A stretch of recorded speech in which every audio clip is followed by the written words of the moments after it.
قرآن اور حدیث دونوں کو سمجھنے کے لیے نبی کی سیرت کا سمجھنا اور صحابہ کی سیرت کا سمجھنا ضروری ہے.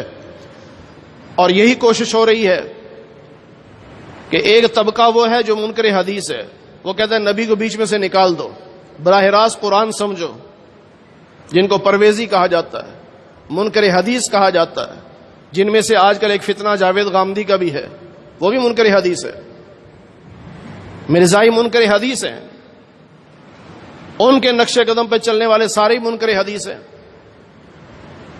اور ایک طبقہ وہ پیدا ہو گیا جو کہتا ہے صحابہ کو نکال دو بیچ میں سے، اگر نبی کو نکالیں گے تو دین نہیں ملتا، صحابہ کو نکالیں پھر بھی دین نہیں ملتا. مکمل اور کامل دین ملے گا جب نبی کی حدیث کو مانیں گے اور صحابہ کی سیرت کو مانیں گے. اسلام کے دین کے سب سے پہلے گواہ صحابہ ہیں. اگر صحابہ کو چھوڑ دیں تو ہمارا دین نہیں بچتا. آپ یہ قرآن بھی ثابت نہیں کر سکتے اگر صحابہ کو نکالیں. مثال کے طور پہ ہم نے سورہ فاتحہ پڑھی الحمدللہ رب العالمین، ہمارے پاس کیا ثبوت ہے کہ یہ اللہ کا کلام ہے؟ کیا کہیں گے ہم؟ قرآن میں لکھا ہوا ہے. وہ کہیں گے قرآن تو خود لکھا ہے. پیچھے چلتے جاؤ کیا کہیں گے؟ صحابی رسول نے آیت پڑھ کے بتائی کہ یہ سورہ فاتحہ کی پہلی آیت ہے الحمدللہ رب العالمین. صحابی رسول کو کہاں سے پتہ چلی؟ ان کو اللہ کے رسول نے بتائی. اللہ کے رسول نے صحابہ کو بتایا، صحابہ نے آگے امت کو بتایا. اس لیے کوشش یہ ہو رہی ہے کہ درمیان سے نبی کو نکال دو یا صحابہ کو نکال دو. جس نے نبی کو نکال دیا اس کا دین بھی ناقص، جس نے صحابہ کو نکالا اس کا دین بھی ناقص ہے. صحابہ کے بغیر تو دین نہیں مکمل ہو سکتا. اور اللہ کی شان دیکھیے، اللہ تعالیٰ خود ایسے حالات پیدا کر دیتا ہے کہ جس چیز میں کمزوری آ رہی ہو، لوگوں کے ذہنوں سے بات مٹ رہی ہو، اللہ ایسے حالات پیدا کر دیتا ہے کہ وہ یادیں تازہ ہو جاتی ہیں، ایمان تازہ ہو جاتا ہے. اس محرم میں اگر یہ اہل تشیع کچھ بکواس نہ کرتے، تبرہ نہ کرتے، تو شاید اتنی بڑی بڑی ریلیاں نہ نکالنی پڑتی. اللہ تعالیٰ نے ان کی زبانوں سے نکلوایا، جو وہ تقیہ کرتے تھے وہ ظاہر ہوا، اور ادھر سے تمام اہل سنت والجماعت اٹھ کھڑے ہوئے.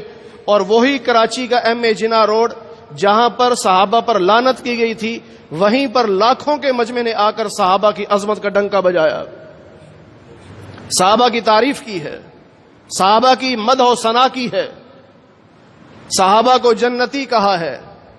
میں نے اس جمعے پہ بھی ایک آیت کریمہ کا حوالہ دے کر سمجھایا. پہلے پارے میں ہم یہ بات کر چکے ہیں، آج پھر ایمان تازہ کر لیتے ہیں. اللہ تعالیٰ فرماتے ہیں کہ منافقین سے جب کہا جاتا ہے ایسے ایمان لاؤ جیسے صحابہ ایمان لائے، کما آمن الناس، ایسے ایمان لاؤ جیسے صحابہ ایمان لائے، تو منافق آگے سے کیا کرتے ہیں؟ انؤمن کما آمن السفہاء، کیا ہم ایسے ایمان لائیں جیسے یہ بیوقوف ایمان لائیں؟ منافقین نے صحابہ کو بے وقوف کہا. اللہ کہتے تم کافر ہو گئے؟ نہیں، اللہ نے ایک اصول دے دیا، وہ اصول ذہن میں رکھ لو. یہ اصول جس کے ذہن میں رہے گا اسے کوئی گمراہ نہیں کر سکتا. آپ کو ہر فتنے کا پتہ چل جائے گا کہ یہ فتنہ کیسا فتنہ ہے. وہ اصول کیا ہے؟ جیسا فتویٰ صحابہ پر لگاؤ گے وہی فتویٰ تم پہ لگے گا. بس صحابہ پہاڑ کی طرح ہیں، جیسے گیند پہاڑ پہ ماریں یا دیوار پہ ماریں، جتنی تیزی سے ماریں گے اتنی تیزی سے واپس آئے گی، جیسے ماریں گے ویسے واپس آئے گی. صحابہ احد پہاڑ سے زیادہ مضبوط طبقہ ہے، ان کا ایمان احد پہاڑ سے زیادہ مضبوط ہے، اور ان کی عظمت اور شان آسمانوں سے بھی بلند ہے. تو جو ان صحابہ پر جیسا الزام لگائے گا وہ الزام پلٹ کر اس پر آئے گا جو الزام لگا رہا ہے. تو اللہ نے کیا کہا؟ الا انہم هم السفہاء، میرے نبی کے صحابہ بے وقوف نہیں، انہیں بے وقوف کہنے والے بے وقوف ہیں. اب یہ اصول سمجھ لو، جیسا صحابہ کو کہو گے ویسا فتویٰ تم پہ لگے گا. اب ذرا مجھے بتائیے آپ بھی، اگر کوئی کہے کہ صحابہ بے وقوف تھے تو فتویٰ کیا لگے گا؟ تم بے وقوف ہو نا. اگر کوئی صحابہ کو بے وقوف کہے تو وہ خود، بولو ذرا، خود بے وقوف ہے. اگر کوئی کہے کہ صحابہ کم علم تھے تو کیا کہیں گے؟ تم کم علم ہو. جو صحابہ کو کم علم کہے وہ خود کم علم ہے. اگر کوئی صحابہ کو بدعتی کہے فتویٰ واپس آئے گا نا.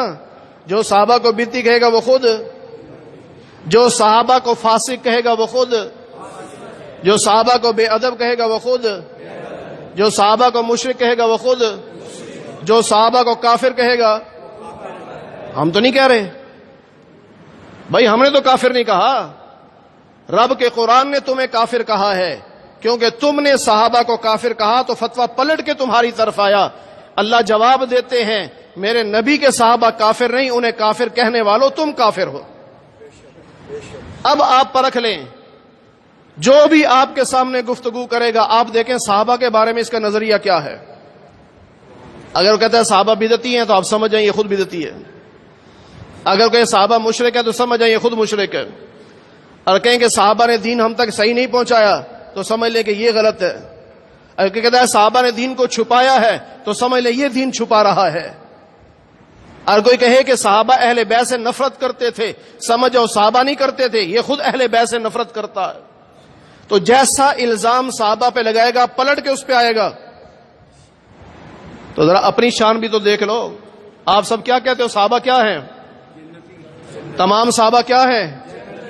یہ اللہ کا قرآن کہتا ہے نا, وَكُلًّا وَعَدَ اللَّهُ الْحُسْنَى, اللہ نے تمام صحابہ کے لیے جنت کا وعدہ کیا. تو ہم سب کیا کہتے ہیں, تمام صحابہ. تو اب بھی تو فتویٰ پلٹ کے آنا چاہیے نا. اب کیا فتویٰ پلٹ کے آئے گا, میرے نبی کے صحابہ کو جنتی کہنے والوں تم خود جنتی ہو. اصول سمجھ آ گیا؟ اس سے صحابہ کی عظمت سمجھ میں آ جاتی ہے. ہمارے اکابر, ہمارے بزرگ کیا کہتے ہیں. شیخ عبد القادر جیلانی رحمۃ اللہ علیہ سے کسی نے پوچھا